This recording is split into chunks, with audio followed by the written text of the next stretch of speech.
Welcome back to Advances in Perspective. Today, we're going to explore the mysteries of the universe by delving into the Drake equation. This equation has been a topic of discussion for decades, and it's a key factor in the search for extraterrestrial life. It's an exciting and complex subject, but I'm here to break it down step by step so that you can understand it too. Are you ready? Let's jump into it. First, let's take a look at what the Drake equation is and how it works. The equation was created by Dr. Frank Drake in 1961, and it's designed to estimate the number of intelligent civilizations that might exist in our galaxy. It does this by multiplying several factors together to come up with an estimate. The factors include the rate of star formation in our galaxy, the fraction of stars that have planets, the number of planets that could support life, the fraction of those planets that actually develop life, the fraction of those that develop intelligent life, and the lifespan of those civilizations.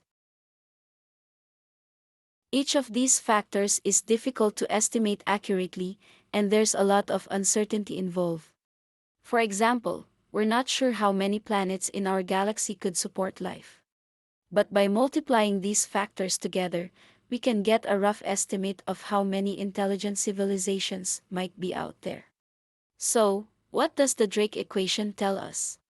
Well, according to the equation, there could be anywhere from a few to millions of intelligent civilizations in our galaxy alone. That's mind-boggling. Now that we understand the basics of the Drake equation, let's take a closer look at each factor. The first factor is the rate of star formation in our galaxy.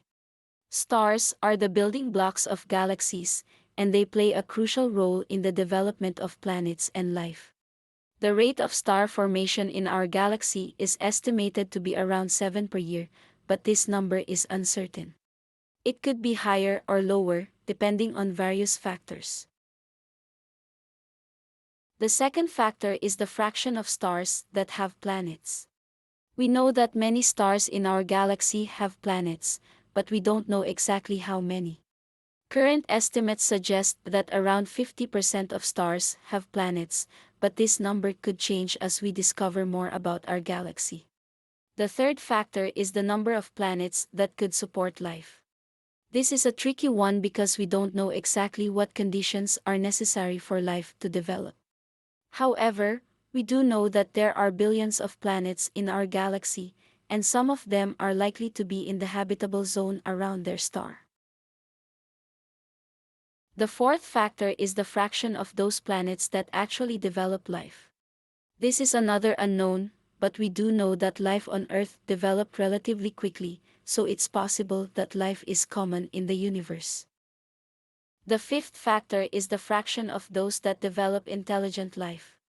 This is where things get really interesting.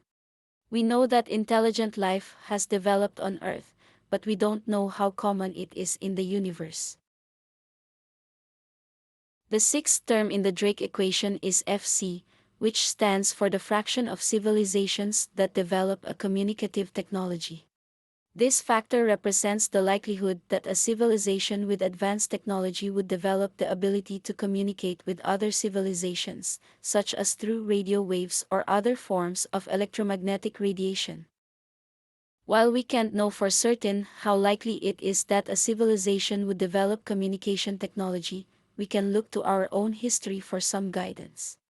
Humans have only been sending out radio signals for the past century or so, and it's possible that other civilizations could have been sending out signals for thousands of years. It's also possible that some civilizations may not see the value in communicating with other species, or may not have the necessary technology to do so. Determining the fraction of civilizations that develop communication technology is an ongoing area of research, and it's likely that we'll learn more about this factor as our technology and methods for searching for extraterrestrial life continue to improve. The last term in the Drake equation is L, which stands for the lifespan of civilizations. This factor represents the amount of time that a civilization with advanced technology and the ability to communicate would exist. The idea here is that a civilization may not last forever, and could eventually self-destruct or face extinction due to natural disasters, war, or other factors. Estimating the lifespan of a civilization is incredibly difficult, as we have no basis for comparison beyond our own species. To make matters more complicated, the average lifespan of a technological civilization may depend on a variety of factors, such as the availability of resources, the stability of their planet, and their level of technological advancement. It's possible that some civilizations could exist for thousands or even millions of years, while others may only last for a few centuries.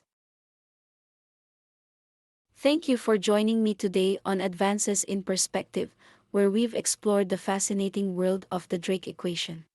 While there are still many unknowns, this equation has given us a framework to estimate the potential for intelligent life beyond our planet. It's an exciting time to be alive, and with advancements in technology and space exploration, we may one day find answers to some of the universe's biggest questions.